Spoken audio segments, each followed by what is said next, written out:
We're back and the insanity is continuing here in the LCS Academy.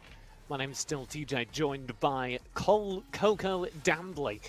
As we blast forward, we're going to be closing out the day with Immortals Academy taking on Evil Geniuses. But first, take a look at just how close this last game was. It was by just a sliver of a hair with some of these engagements that Copy was able to find for Cloud9 Academy to just completely eradicate 100 Thieves in some of these team fights, specifically around the Dragon Soul contention, and of course around this Baron as well. They're able to really dance objectives effectively, and you've got to give it to all the power players of this team. King, Copy, Surenfire were crucial points of this team, not to mention Darshan being able to land the correct barrages on the backline of 100 Thieves to make sure everyone stayed in a congested space for Copy to have a easier time landing those Fate Unseal ultimates. And then from there, they just had too much utility and just broke open the game from that point. But moving on now, it's a completely different kind of game here. Immortals Academy versus Evil Genius Academy is something that is almost a complete direct opposite of what we had just seen. Yeah, and I'm really excited for that. Let's start things off over on the Immortals Academy side of things. They have come out of the gates into this season swinging. They are currently 2-0 up, having taken down both the 100 Thieves Academy and Golden Guardians. And what's more, Immortals have the most put-together roster, I think, in all of Academy. I would agree with you on that point. And I think it's something that goes all the way back to just the initiative of what Immortals is for right now in this year, and it is to make a home for these players to grow and develop. And when you look across the board, you don't see any big names. Sure, Tapoon and Pretty are fairly new to the North American scene, but Potluck didn't have a really star-studded performance last year, is coming now and dominating in the first week of LCS Academy. Keith, who has also been sort of left unattended in a lot of his previous history, has now gotten the limelight, and it is starting to thrive once again, where Joey is being able to then use that time and that space to find exploits in other teams' mistakes, and all of that conglomerate together to make a fantastic team so far in the beginning first 2 weeks of Academy. They've built a roster that has threats in every lane, which is genuinely terrifying to watch play. But they are against one of the more questionable teams, and I say that in a positive spin, because I do think there are a lot of questions that could be answered with, actually, this team is sick. But we haven't been there yet. Evil Geniuses started this season 0-2, with 2 consecutive losses to TSM and FlyQuest. Tony Top has been a consistent presence on this team. He's one of the draft picks that everyone was looking forward to, but the only player who's actually making an impact on the game server has been Jojo Pion. Yeah, Jojo Pion, I would also argue contracts. He's been fairly proactive in the one game they had against FlyQuest. In the TSM match, you can see already on screen that he was being absolutely bullied by the members of Babip and Sword, respectively. And it's something for them where every single one of the players feels like they're left to their own devices to bring out themselves individually, and that's what creates the tragedy of Evil Geniuses Academy, is that there's no real true goal that everyone can look towards and say, hey, we're like Immortals, we know what we're fighting for, this is our home, we're going to fight back, where EGA is saying, okay, well, I don't have a self-structure where I feel I can trust Shoryu to carry in the bottom lane. I don't know if Tony Top is going to be able to hold his own in the top side of the map. I'm Jojo Pion. I am really confused where my jungler is right now. Contracts just died in the opponent's side.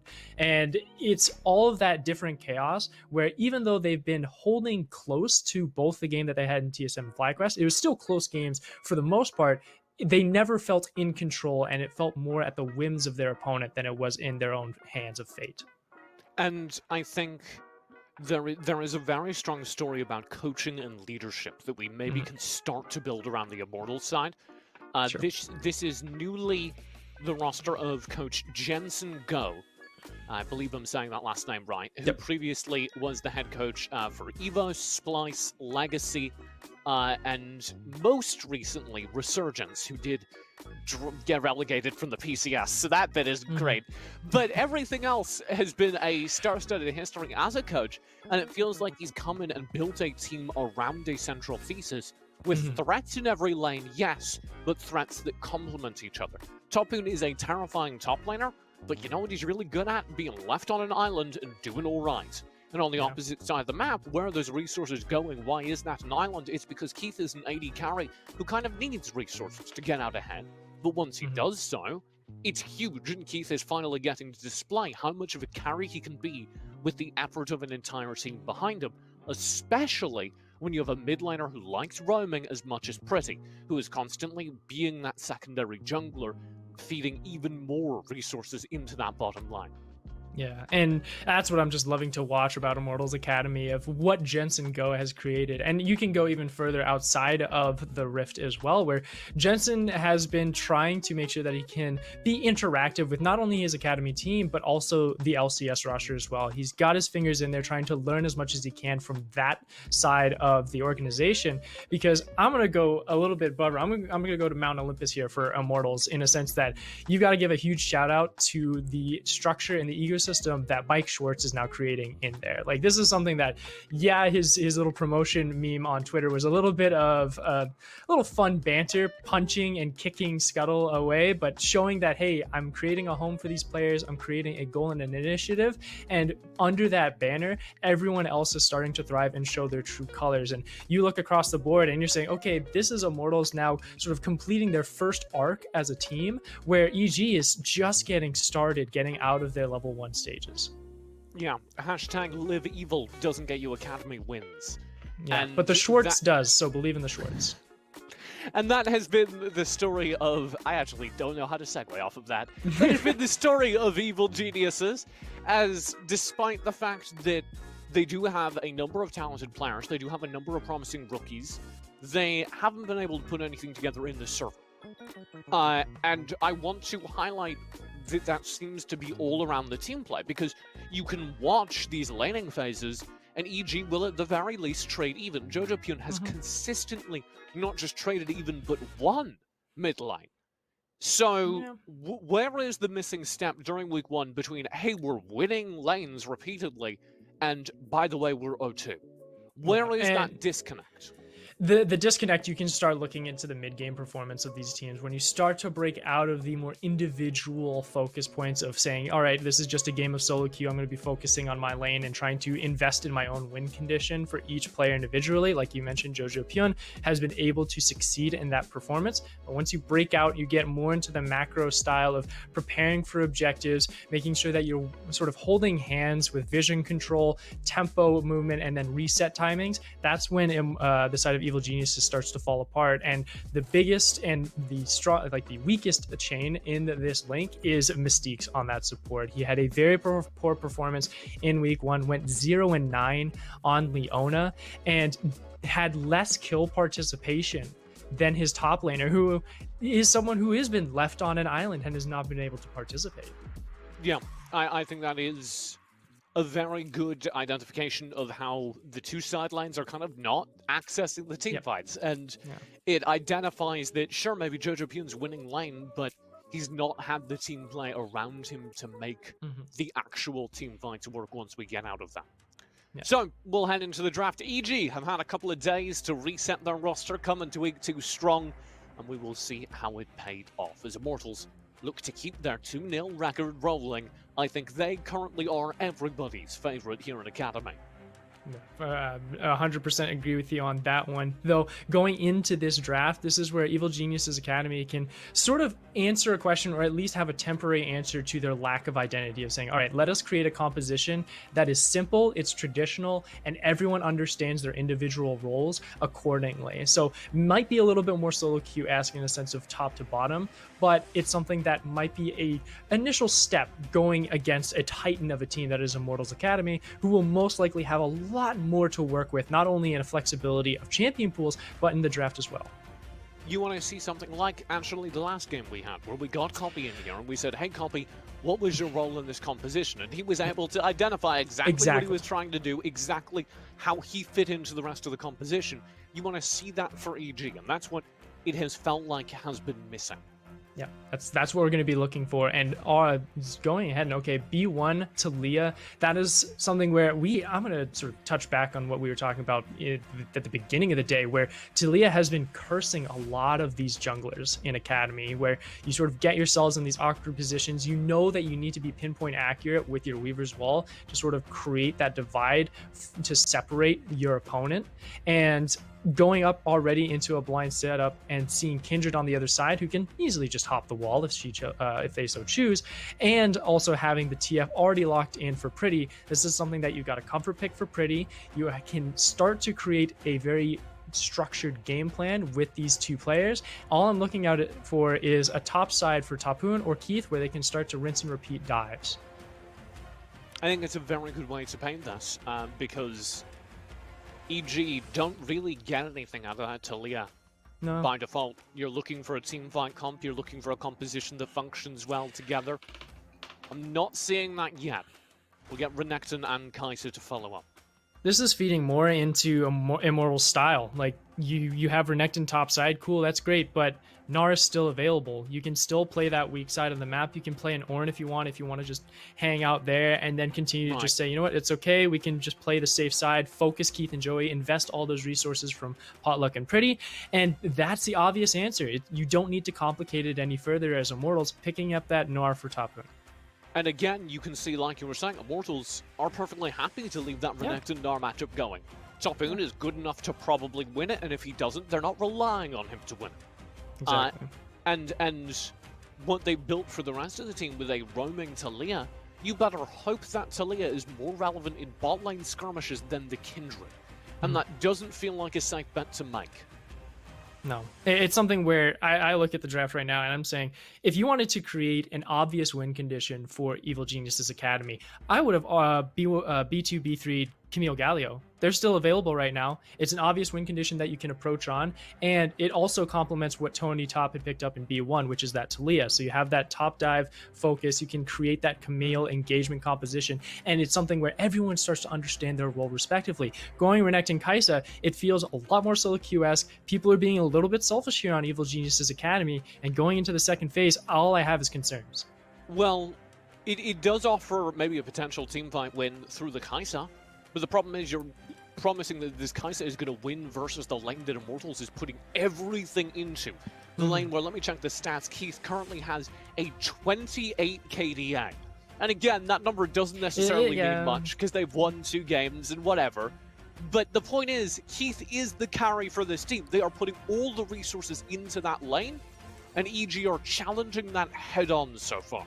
And you also gave him the counter pick. Like, you got the counter pick as well. You already picked Shoryu's Kai'Sa. He gets Jhin for a third time. He's not been able to get off of this champion. He's been doing immaculate on it so far. And then you're also giving R5 counter pick for the support for Joey, who is able to find those exploitative points in a lot of their matchups previous' performance. And this is where Evil Geniuses is now at a sense where they realize what had happened. They're saying, okay, we need to back ourselves out, like sort of not back into this corner, but get ourselves out of this corner and somewhere where we can start to make our own production and proactivity in the early phases. The Silas pickup is a comfort pick for Jojo Pyun, and it's something where he can match Pretty with Twisted Fate's Destiny Roams and try and counteract that and keep track of everybody. But you are already so deep in this hole. Kai'Sa Alistar is now the only real investment that I see on the side of Evil Geniuses Academy that you can invest in heavily. And yeah, this is kind of what we were talking about. The only way for EG to win this game, as we currently see it, is through their bottom lane and late game team fights. And that is what Immortals have demonstrated an ability and desire to dominate from. They have demonstrated that they are going to pour all of their resources into Keith and Joey on these 2 champions exactly. And they are going to demolish the best teams in Academy with that 1-2 combo and the full focus into that bot lane. So either EG are real confident that they can go head-to-head with the best bottom lane currently playing an Academy, or they have messed up in draft. I'm gonna let that up to the viewer to decide, because I'm gonna be as unbiased as possible for this one. But I will give a little bit of a snippet for Evil Geniuses Academy. I saw Immortals, Joey, he picks up Rel. This is just more of a personal opinion for Rel, is that she does struggle a little bit with laning phase, especially when you're running into Kai'Sa, Alistar, who have that upper hand against you. They're very easy to counteract your own engagements as Rel, being very obvious with her charge in. But once you get into team fights, once you get into the thick of it, that's when Rel starts to thrive. And going in, getting some pressure already away from Evil Genius's hands, making sure that they are forced to play traditionally, just continues to feed into Immortals' playstyle, saying, you play our game, and you're going to suffer. Pretty is roaming down there to ward, so that Joey can run Oracle lands, and he can do that because it's Talia jungle. Yeah, you don't need to keep track of contracts on this one. I think he'll be totally fine just making sure that he can trust Potluck on that end, and just make sure that if Potluck is ever in his quadrant of the map, he'll be able to disconnect from Keith, help him out, and either rally Potluck with him for a lane gank and set up for Dragon, or possibly catch contracts out. I do want to hammer in on the Rel a bit. I know we're both support mains, but I've been playing a lot of Rel personally. I agree with you that Rel is a little weak in laning phase, but Rel is really, really good at one-off skirmishes. Yeah. Rel is a quintessential team-fighting champion, so whilst the poking phase of lane is going to be real rough for Joey, the second they start getting roams, which we know they will from Potluck and Pretty, Rel is perfectly set up for that.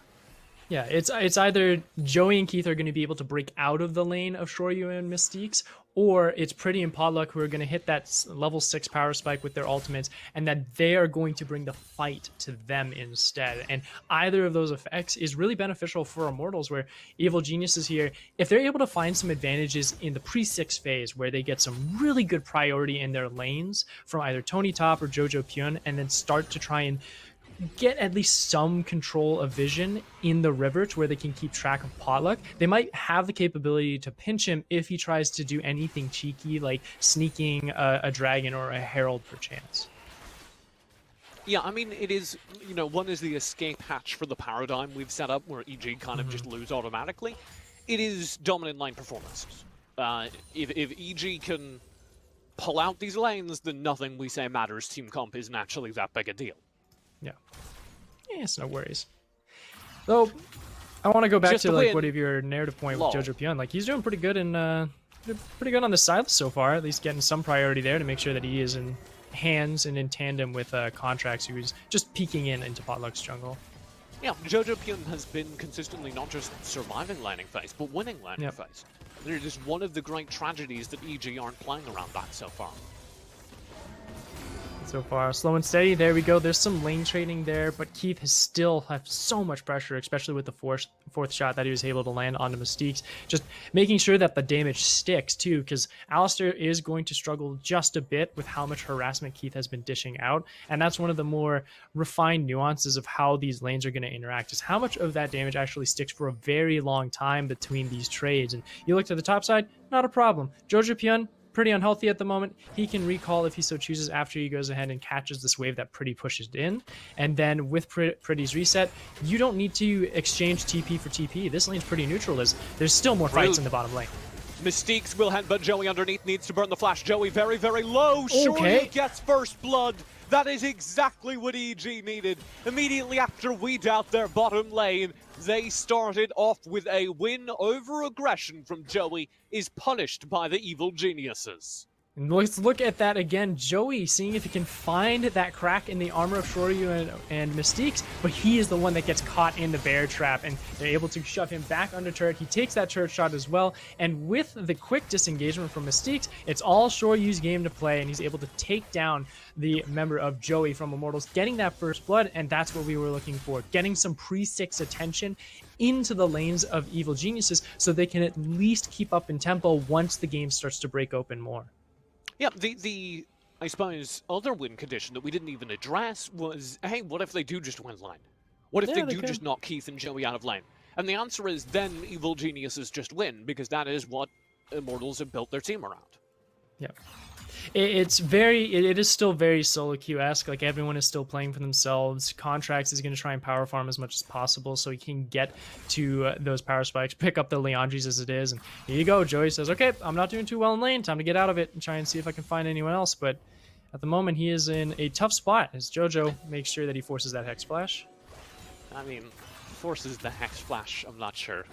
Yeah, I think he was in a little bit of a bind for sure, but, you know, it's only 20 seconds. He'll be fine. Just see if he can get some vision, keep track of contracts if he can. And at this point, I feel if I was Mystiques, I'd be pretty confident right now. I'd say, hey, contracts, I think we can get some alcove gaming going on. We can get some flanks here. And already they're calling for some attention. Good to see. Ward will catch out the rotate. Good shot timing from Joey. Joey has been one of those rookie players that I think has really impressed everyone. Yeah. I'm going to hold this, maybe caster curse them as Keith will flash away. Joey, of course, does not have the flash. Ooh. And so will fall again. Caster curse is promised. It is a tragedy to have that happen, but at this point in time, I'm a little disappointed in Immortals for not providing as much attention and the priority going over to Evil Genius's side. They're taking exactly what they need to. They do have some vision out here to control the mark of Potluck's Kindred. They're going to be able to snag that one away, make sure he doesn't pick that one up. But also, this reset is going to be a stage where they're not going to be worried about Dragon. Contracts is still in the vicinity. Shoyu can be fine going back, grabbing some items, cashing back in, and then resetting the wave to where Keith and Joey are in this weird debacle of saying, we need to freeze the wave, but we also need to have that priority. And this is, again, just Mystique having the confidence, saying, look, we have the damage, we can 2v2 him, all we need is contracts here to finish the kills. Yeah, and it's really well executed. Not really a whole lot of fancy footwork happening here, but none of it was needed. Joey had no flash. They don't even really try to go for Keith after the flash is burnt. They force Keith to flash and say, okay, Keith can hang out. We're going to get another kill. Keep feeding the monster that can be Shoryu. No one likes the Fed Kaisa unless it is on your team, for sure. Shoryu was, of course, also an amateur promotion. Yeah. He played on the new roster that dueled 100 Thieves Next for the top slot the entirety of the last amateur season. The problem with Shoryu's history, though, is that he's never been a star player. He's been a good complementary player, and that's, again, feeds into the Evil Genius's stigma of everyone not being able to be that power player, but they are forced to with just how the current ecosystem is in the academy roster. With this trade up, though, this is Mystique's trying to track Joey, who is starting to get a little frustrated with how that laning phase has gone. Keith is starting to be left out. Potluck is just continuing to at least stay afloat with the power farming that Contracts has been dishing out. And I'm seeing some pings here on this Rift Herald. They're diverting their eyes up here to see if they can start breaking open turrets. And this is more Immortals trying to be ahead of the game than Evil Genius is trying to start anything. Yeah, Joey, as I was about to say before he got ganked in the bottom lane, did get to play in the LCS and looked real good. Performed above and beyond expectations with a firm focus on roaming and hard engaged supports, finding opportunities, making opportunities for their team. So, Immortals, despite losing a lot of the potential HP scaling, the potential tankiness of Joey in this mid-game, I think you shouldn't count out Joey's ability to still find hard engages on a character like Ren. Do need to catch up just a hair, though, with the leveling. It is level 4 to level 5, so this Dragon, with the vision priority that they have, they're in a little bit of a bind here. Evil Geniuses needs to disengage from this one. Does have to use the Weaver's Wall to get out of that one, but Pretty making sure that the chase continues. And yeah, Contracts might not be out yet. Curtain Call will arc through. Mystiques will go down. Contracts pops out of the bush. All onto Joey. Magnetic Storm will tie down Jojo Pyun. And it is disastrous for Evil Geniuses. A great catch there from Immortals with Pretty pressing the advantage that he had seen. Destiny calls in, gets the gold card straight onto Mystiques, picking up the kill for Keith. And with that, they could go for this Dragon. However, they're going to call it off because look at how the current position of Evil Geniuses is. Shoryu is in the vicinity, has all of his tools available for him, and so is Contracts as well. So they're not going to try and overreach. They're going to play it slow, play it safe, because in the end, they are still confident with their late game scaling and how their team fights will dish out. This is just a great catch again from Pretty, who has been so active in this roster. Pretty is the kind of roaming mid laner that you look for. He's the kind of star player. Came out of the Vitality team in the, I believe, best Spanish league. Ultra Liga, and certainly is somebody to watch, I think, going forward.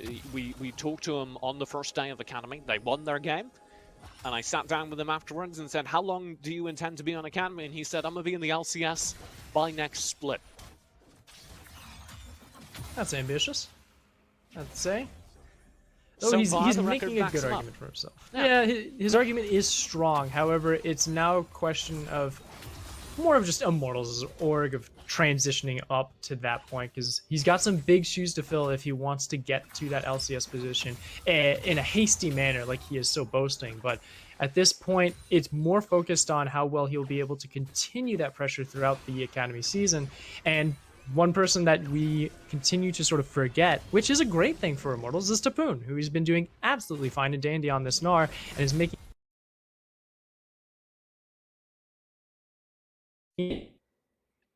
Yeah, I am getting a little bit of freezing on my side, so I will pass things back over to you. No worries. It's all cleared up on my end, at least, as Evil Geniuses is currently making a rotation to get some vision back in their favor for this dragon. They did call out trying to track where Potluck is. I don't think they know that Potluck is on the bottom side of the map, and that's what they're being a little bit hesitant for. Shoryu's trying to scout that out with Mystiques right now, but Potluck has just appeared out of the bushes, and Mystiques is in trouble. Yeah, Mystiques is so far forward here. He's just trying to distract as much as possible. There isn't the blast code.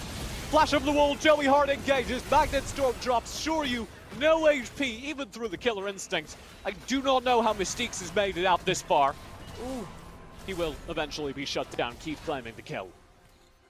And it's just unfortunate for Evil Geniuses. I understand their goal of getting some control around this dragon, but they didn't check all of those preset macro setups of saying, all right, we need to know where Potluck is. Do we have the damage to try and hard burst this down? They separated their members for that scouting responsibility while they are also sitting on top of the dragon. So not only are you stretching out your resources in a short amount of time, but you're also using that time dishing out a lot of damage onto yourself from that dragon. So this is where, looking at how everyone is all divided, Contracts is starting dragon, Shoryu and Mystiques are scouting where they already have vision set up for that flank. They needed to find Potluck. They did not need to find Keith and Joey. They knew where they were, and because of that, Potluck just comes right on in and says, hello, I'm here, you're out of here, goodbye, this is my dragon. And Joey with such good engage as well, able to be that front line, and all the damage that EG did during the early game has been undone. You can see what we were talking about with the constant shift of resources over towards the bottom lane. It hasn't manifested in lane ganks so far, but every time there's a team fight, it is around Keith, it is around giving Keith kills, and they are making sure he has that high involvement and high kill participation. Yeah, he's participated in all 4 kills so far for Immortals this game, and as long as they keep that track record going forward, he is going to be a monster to deal with later down the line, not only in just this game, maybe 10-15 minutes down, but also tomorrow and later on in the Academy season. So keep up that pressure as it is for Immortals, where going back into this, curious on how EG will approach this Rift Herald that will be about to spawn. I know what you're trying to say, but I really like the idea that he's going to scale so hard. He'll have gold left over for next week. Put it all into stocks. He's putting all the extra gold into GameStop stocks. Cashes in the next time. That is not investment advice. Nope. Good watching your back, Coco. Thanks for the backup on that one. But Keith making sure that he's got backup as well. Joey just hanging off on the flank with the Tribush, making sure that EG's eyes are absolutely blind to what Potluck is doing in their jungle. And Contracts might be in a little bit of a bind here. Same with Jojo. Oh. Dive in, Contracts in trouble. Potluck will take the front lines, and Potluck actually getting chunked here still as the Lamb's Respite, but Mystiques is in. No. Lamb's Respite will go down first. Mystiques in trouble. Healed up by the Lamb's Respite. Potluck will go down. Joey now the front lines. This looks darn good for EG as the Weaver's Wall cuts off Joey and finds his second kill. That is what EG were looking for. They'll tie up the kill scoreline for all. And they find a great reply from Immortals' over-ambitious play. Hello? Okay, bye. Bye. He's slightly off the corner of our screen, so I'm having trouble following it. I heard you say Keith, and I looks like looked it was on over. fine. just trying to follow where the camera went, and it diverted me from the slaughter that Keith was doing against Contracts. But back to that, how that fight went down, it was Immortals, specifically Potluck, being overambitious with trying to look for a catch in Contracts' jungle, and then getting punished severely from it because JoJo was already in position ready for it. Here we look again, like everyone was available, but this is that overstretch of just in this odd choke point where Pretty and Joey have to address JoJo Pyun's skirmish, and that creates an opening for Mystiques to come in and lock down Potluck to get that kill, and then the rest of the team is sort of left to scramble at the disaster that had unfolded for Immortals. The second you see JoJo Pyun kind of waiting in the wing, bit daring you to take that skirmish fight, I do think you need to pull the Here plug. it is. This is like the same thing that just happened to Potluck. Contracts was just like, yeah, I'm going to check in, see if I can get some extra pressure, maybe steal a Gromp away from Potluck while he's in gray screen. And Keith's like, nope, do not touch my jungle camps whatsoever. Those are for Potluck, sir. As now sitting 3-0, still participating very well. I'm looking for that rapid fire cannon next on to Keith, but zooming in on Potluck, who has had a really good performance in week 1, is starting to make some hiccups here in week 2 already against Evil Geniuses. JoJo Pyun round the side, on the top own. Tony top 1 HP coming back from underneath the turret with ult burned. Contracts won't find anything. Top 1 doesn't find anything. This is all rather disastrous. Oh, Void Seeker will find the kill as Contracts closes things out. That was Shoryu like halfway across the map. He was in the river by Baron Pit. Yeah, he was, and all 5 members being on the top side of the map gives Immortals a little breath of relief to this bottom side. Keith can say, okay, I can get some additional farm. Honestly, he can get some pressure and priority onto this dragon, which will be spawning in 20 seconds. So the rest of Immortals is sort of scrambling to make sure that they can address that objective when the need arises. But Evil Geniuses investing on that top side, not getting the Rift Herald either. They had to find that kill, and being able to grab that and then reset for this dragon is great timing from them. However, they are going to be pushing forward into a bit of darkness here as Joey catches out Mystiques. Or Mystiques catches out Joey. It's hard to tell. Joey goes down, and all of a sudden it's crystal clear. Keith smited as well as hurt by Contracts. Will need to fall away, and that very likely ends Immortals' Dragon Dreams. Again, I have to disengage off that one. No more frontline for them as Joey has fallen to the hands of Shoryu once more. It is just tragic seeing Joey on this pickup. He's just not been able to find the correct engagements. And like I mentioned with Mystique's Alistar, it's something that Rel has such obvious sort of signals and signs for when she wants to jump in that Mystiques can just immediately counter it, can look for a different re-engagement, and then just sort of acquire a new target for him and Shoryu to lock onto. And Joey, being as squishy as he is, has just no capability to retreat or fall back to the rest of his team. Rel tends to negatively snowball because if you fall behind early in lane, Weaver's wall, top in, won't get over it. Contracts ready for him. Goodbye, Topoon.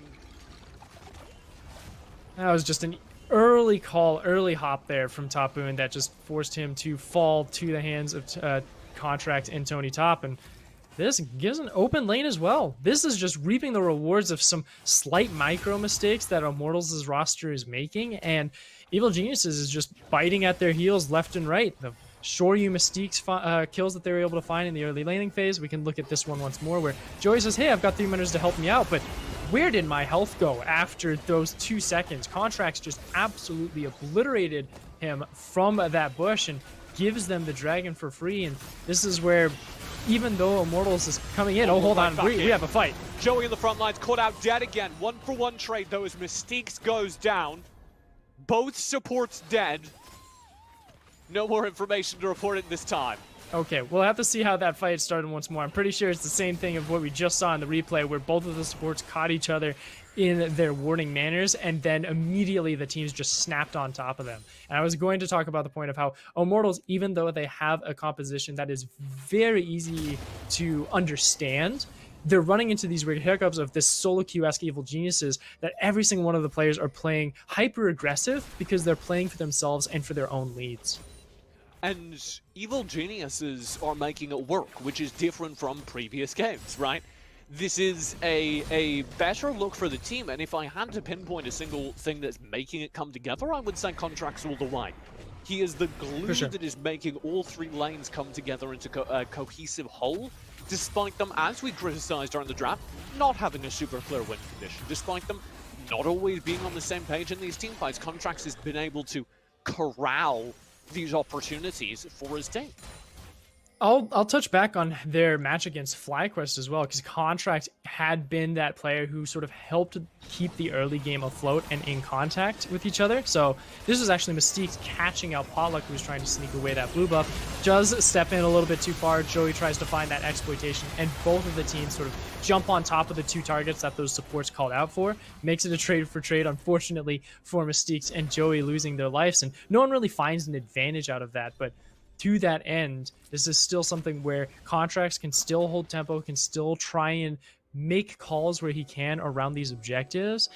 It's just a question of if he's going to be able to keep the rest of the team afloat going forward, because I've seen this game before. It was just like the FlyQuest game that they had. Jojo Pion had a good mid-game performance. Contracts was being able to become a leader for his team.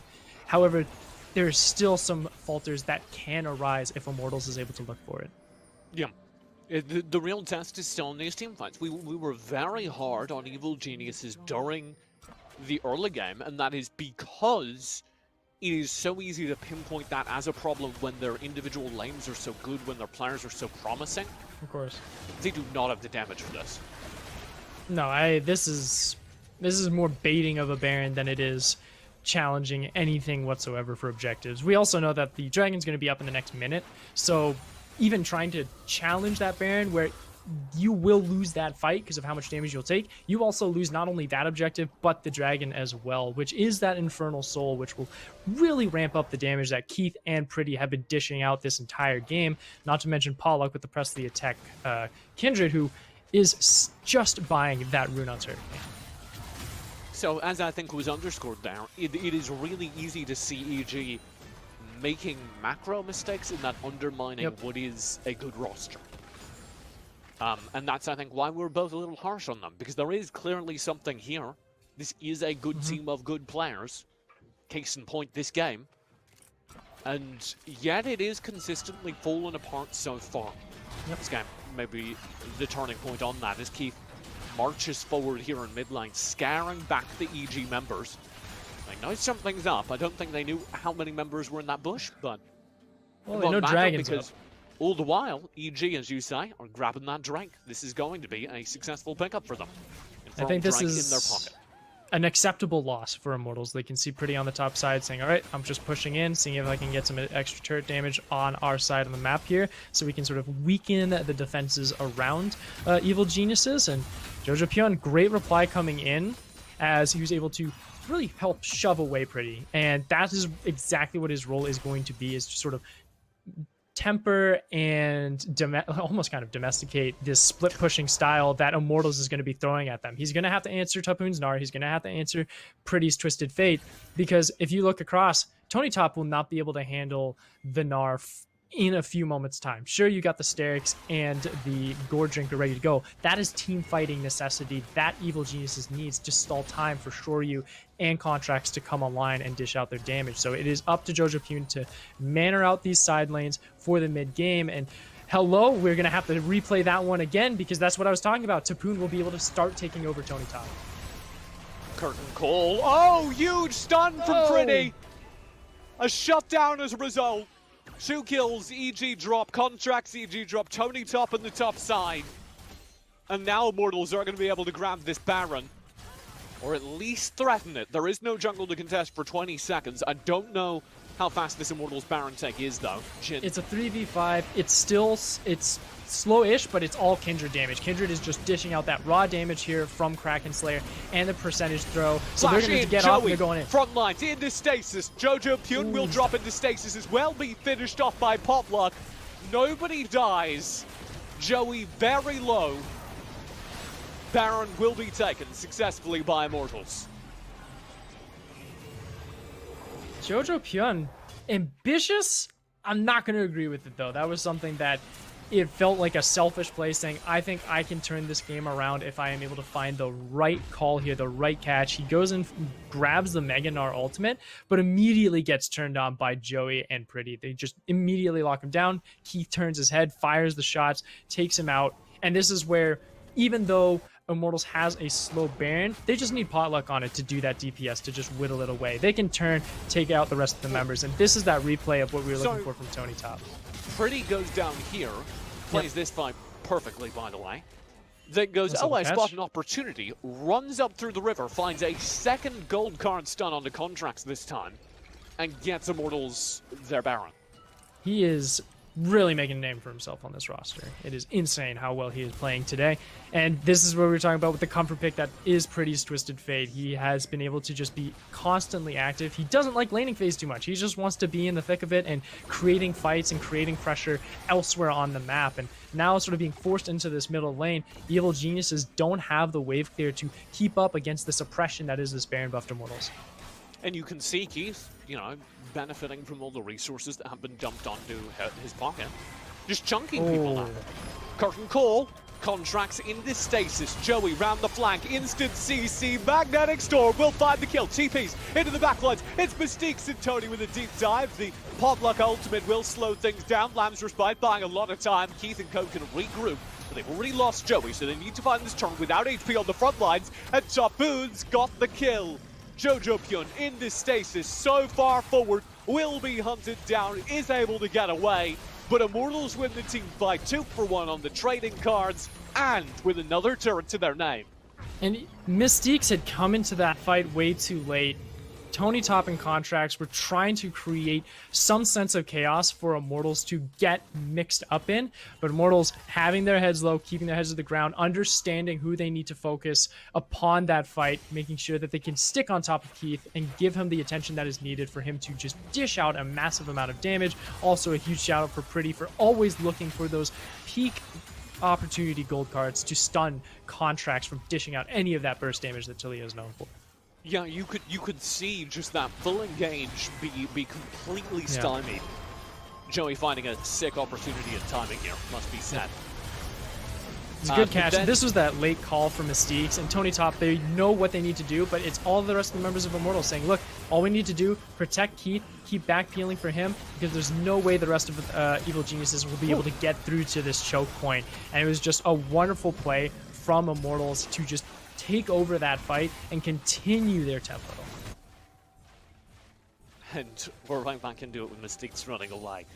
As exactly what we warned about has come true. Immortals come into the mid game, come into the team fighting, demonstrated better team play. Now, though, an opportunity will be spotted. Keith over the wall is to safety. Sure, you will chase with Killer Instinct, and it's a huge shutdown, but a 1-for-1 trade. We'll see how this continues. A massive ultimate from Jojo Pyun, grabs a double kill, and may have just got an Evil Geniuses back into this game.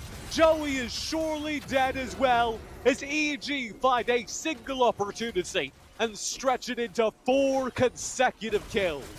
I was really concerned onto how far that Evil Geniuses was going to stretch to get that shutdown onto Keith, but Jojo Pyun grabs that Mega Gnar ultimate, sees Immortals all grouping up to protect their key member, and he throws them straight into the wall, causing such a massive disruption, giving the rest of his team time to catch up, apply the damage onto Keith, take him out with Pretty as well, and all of the rest of Immortals was just stunned to a point of no contestation. The duality of Evil Geniuses. It is...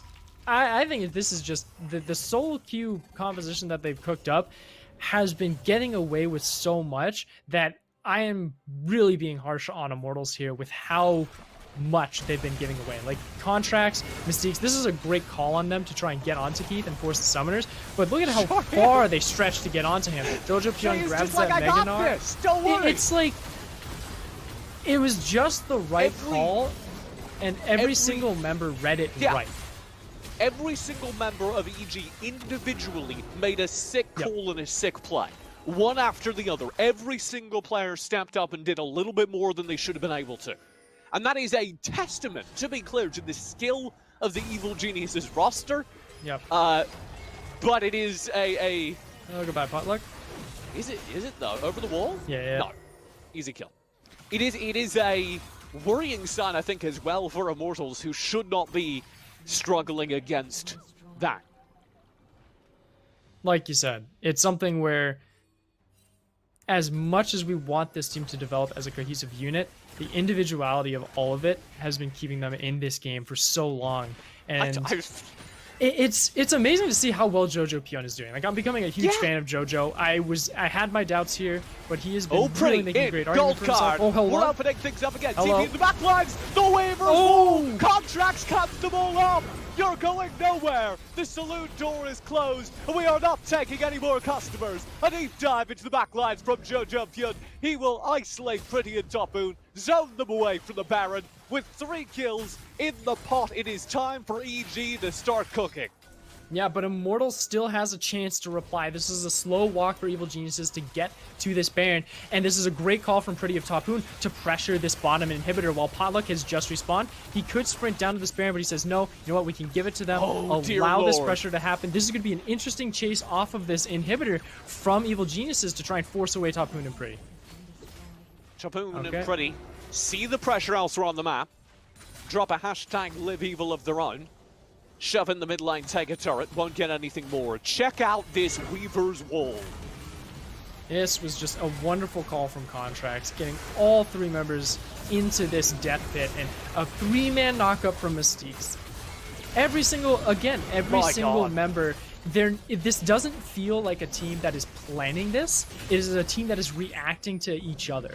And it continues to reiterate. Yeah, it continues to reiterate that whole factor of, like, this is a tragedy of Evil Geniuses, of saying these are some players that didn't get picked up for different reasons, and they have been sitting on this academy roster saying, okay, well, what can we do together to help create our own identity? And this might be that one game where they go back, they sit and review, whether it's a win or lose, they sit and review this game and they say, this is what we should be playing like. There is something here, and I think if I had to try and extract a coherent plan from this game, I would say play around Contracts. I think that's the takeaway. I think it's always been like that. It's something where it's this duality of Contracts of him being a young jungler who had a really quick upstart from Cloud9, sort of a too quick uprising, to where he fell from grace just as fast, and it lost him a lot of the respect for him to take on that leadership mantle. Now on Evil Geniuses, where none of that really applies anymore, and he's on this new team with all these new players, he can then retake that leadership and help drive this team forward to a successful season. We're doing it again. Contracts into the backlines with the Weaver's Wall. Mystiques will follow up. It's going to be a Lance Refined drop there. Topoon tries to flank backside. Shoryu trying to stay alive. They've found 1 kill, but Topoon shuts down the trade. A huge play on the front lines, though. Jojo Pion for a double. Again, dominating team fight after team fight. Jojo Pion cannot be stopped. And Immortals are on the back foot now. EG keep putting together plays, one after the other. I cannot explain it, but I sure am witnessing it. Pretty will dive forward, not Contracts low, not close the kill, and EG are just shoving in for the Nexus. They'll take another inhibitor. 30 seconds on respawns. Joey and Keith back in less. Pretty hiding behind turret. Gold card in for Tony Top. Low HP across the board. Can he stop this game? Oh, he's gone. 1 turret remaining. Joey off the respawn. CC chain is available. The Nexus is being focused. Contracts is the dive. Contracts is down. Tony Top and Shoryu focus in on the Nexus and take the game. Evil Geniuses pull it out, ending their 0-2 record and ending the 2-0 record of Immortals. And what an upset there, TJ, coming in from Evil Geniuses Academy. Everything was built up against them in this match. Something where we did not come in expecting Evil Geniuses to either have a good, cohesive draft for a team identity. They did. Players, like, it was something where this was such a solo queue game. They made Immortals get out of that team identity of, oh, this is a home for us, we're going to develop together. And EG is like, no, we're going back to NA tradition and we're playing solo queue. Solo queue, it feels like BM, and I want to address what that means in this context. Is they went into the game and said, hey, our game plan is to win every lane. And then they did. I would argue every lane, but it was something where our game plan is that every individual player is going to pull out huge clutch plays, and then they did.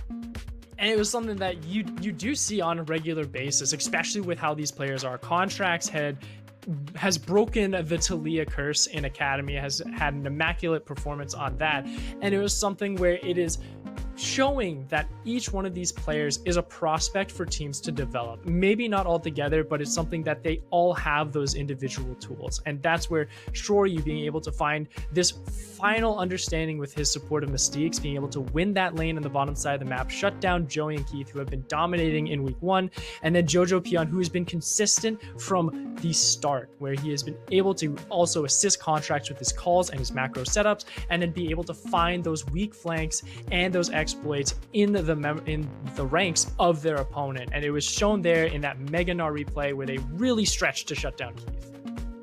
Coming into this game, we had a little bit of discussion behind the scenes where I was like, I don't know, Jojo Pion's actually been kind of sick. And you were like, oh, I don't know, they're not really winning games. Are you convinced now? It is something where I am starting to turn to the faith of Jojo Pion, but it is the pastor of Contracts. Contracts is preaching the word of Jojo and be like, look at this man. I will guide him to the promise and the promised land, and that is what I'm looking for. It's Jojo Pion and Contracts. I do not think that game has resolved our questions about Evil Genius.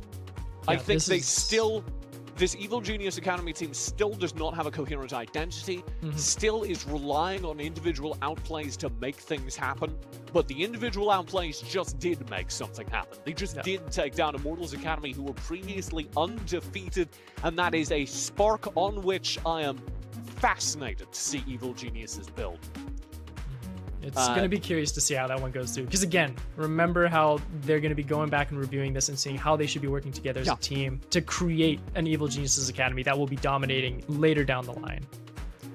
We are going to go to a quick break. When we come back, we have an interview with Mystiques. You won't want to miss that. We also do still have one more game today. FlyQuest Academy taking on CLG. All that's still ahead. Don't go far. You won't want to miss the end of this day of LCS Academy.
Welcome back to the Verizon post-game interview. My name's still TJ, still with Coco, now joined by Mystiques. You guys just reached into a top hat and pulled out a rabbit, and that rabbit was called an upset win over Immortals Academy. How are you feeling? Hello, by the way, I'm feeling good. I feel like this win was pretty necessary for us to actually restart from the previous week. So the win is actually for me just like a reset, that everything's fine and we're not that bad. But I felt like the last week games could have been won as well, but due to my worst performance, I feel like those two games, if I just performed a bit better, they were winnable too. Yeah, and I think that's a great way to lead into the next question, where it never felt like Evil Geniuses, you guys have been out of a game ever so far in the Academy season. And I'm curious of how are you guys going forward with building sort of a sense of structure for the team, because it is a team filled with a lot of unknowns. You don't have like a true carry player just yet. Are you guys looking to be more formulated as just working one by one as with Shoryu and with Jojo, or just looking to be under one banner like contracts with his calls? I think, at least personally for me, I want to make it that that our solo laners will be our carries.